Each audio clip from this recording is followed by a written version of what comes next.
Welcome to the presentation entitled Supporting the Protege as an Independent Professional.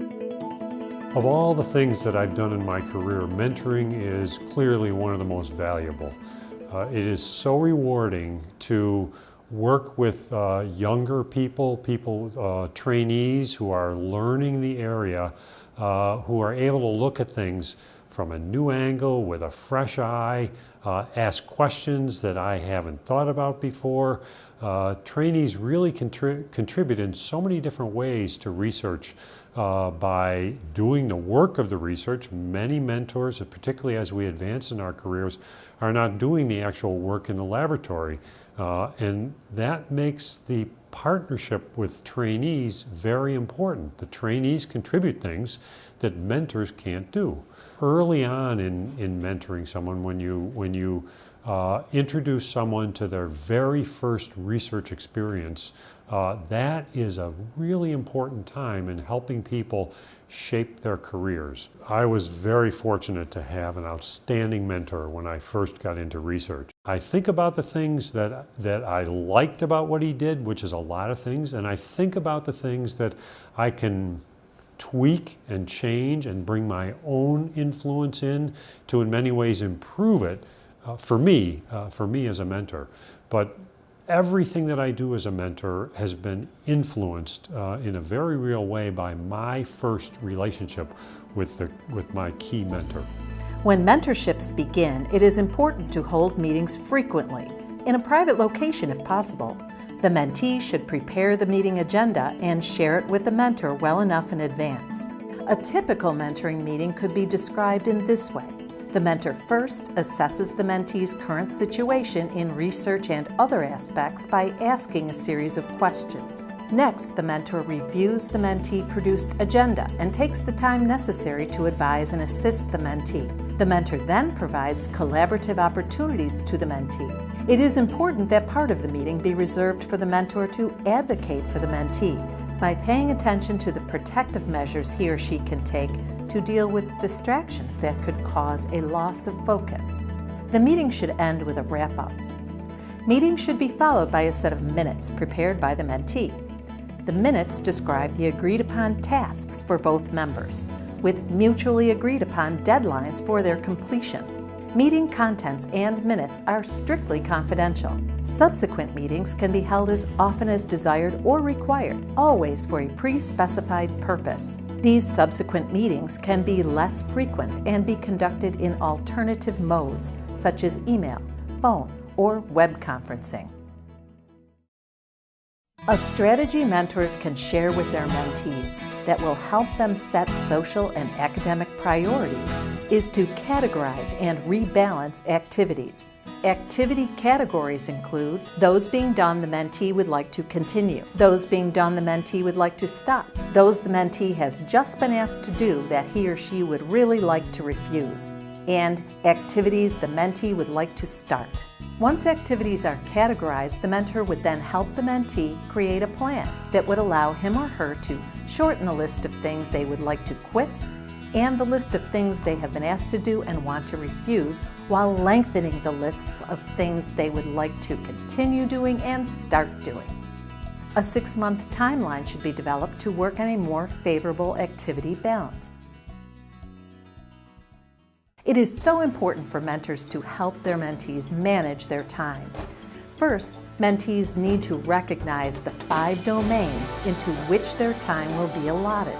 The domains are research, writing, caring for patients, teaching, administrative duties, and social and family life. Once the mentee understands the domains, it should be made very clear that publication is the most important task for any faculty member at a university. A mentee should always set aside sufficient and consistent periods of time to write. Maintaining rules to protect writing time and developing the discipline necessary to make progress are key to the mentee's success. One effective strategy to manage time for publication is to designate a specific day of the week as writing day, and if possible, make that day Monday. There are advantages to having a specific writing day, and in particular having Monday be that day. Urgent things are usually dealt with over the weekend, and a mentee can start fresh on a Monday. A draft that gets off to a good start on a Monday often can be completed during brief bits of free time over the next 4 days. The comforting knowledge on a Sunday night that there is a protected writing day can go far in improving and maintaining the mentee's mental health, family function, and satisfaction as an aspiring academic. Mentors play a vital role in helping mentees establish rigorous, self-imposed rules for their protected writing time. The great enemy of publishing is procrastination.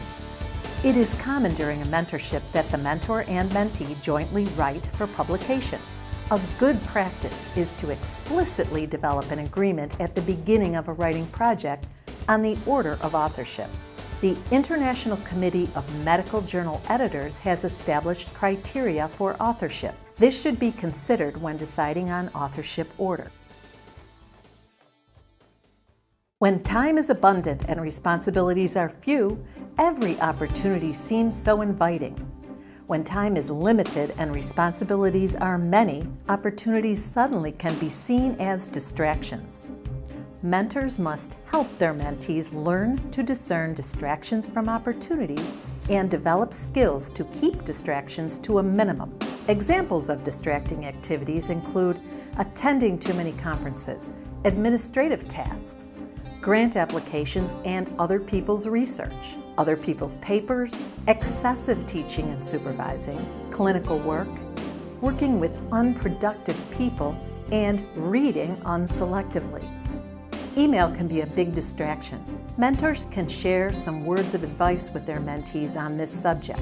First of all, dispel the notion that email needs to be answered within a day.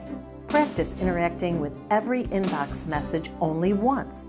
And if unsolicited email is a problem, use the unsubscribe option. Mentees who have not learned how to say no run a risk of becoming overcommitted. With overcommitment comes overwork, underachievement across the board, under-socialization, under-enjoyment, failure to deliver on commitments, and burnout. Mentors can teach their protégés strategies so they do not become overcommitted. These include not saying yes right away, making sure that flattery does not lead to a yes, and making sure being badgered does not lead to a yes. Mentees need to learn how to weigh requests carefully after they have all the specifics of what will be expected of them, as well as if any cost is involved. If the response to a request should be no, there are ways to say this nicely. I'm flattered to be asked, but unfortunately, it is very generous of you to offer to include me, but your work sounds interesting and important, but I know this is important to you, but if possible, mentees should finish up these statements with constructive advice and identify other individuals or groups who can help. There is a great deal to be learned from mistakes, and if a mistake is made and the mentee engages in activities that turn out to interfere with their ability to achieve, it can be an important lesson. It is not unusual at all for a mentee to feel timid about being assertive with someone of higher authority. A mentor might consider offering his or her mentee the opportunity to role play, giving the mentee a chance to work on effective wording for difficult or uncomfortable situations, such as asking the chair for a raise. Practicing through role play can boost confidence and calm nerves. The ultimate goal of a mentorship is to help a mentee become an independent scholar. Thus, associating with a mentor for too long could be perceived negatively toward that goal. When a mentorship has resulted in a substantial number of co-authored publications or existed for an extended time period, both the mentor and mentee should consider ending a formal mentorship, although informal mentorship may continue for the rest of life. Of course, a mismatched mentorship should end just as soon as possible. The responsibility to end a mentorship lies primarily with the mentor, yet a mentor may not want to do so. In this case, the mentee must request termination through the proper administrative chain of command. Key elements of this presentation include that mentoring meetings should take place regularly in a private location with prearranged agendas, especially at the beginning of a mentorship. Mentees should be given assistance as they set academic and social priorities. There are strategies available to mentees for managing time, and publication should always be the most important task for the mentee. Mismatched or non-functional mentorships should be ended. Mentors and mentees in a formal mentorship that has resulted in a substantial number of co-authored publications or existed over an extended time period should consider ending the formal mentorship, although an informal mentorship may continue for as long as they desire.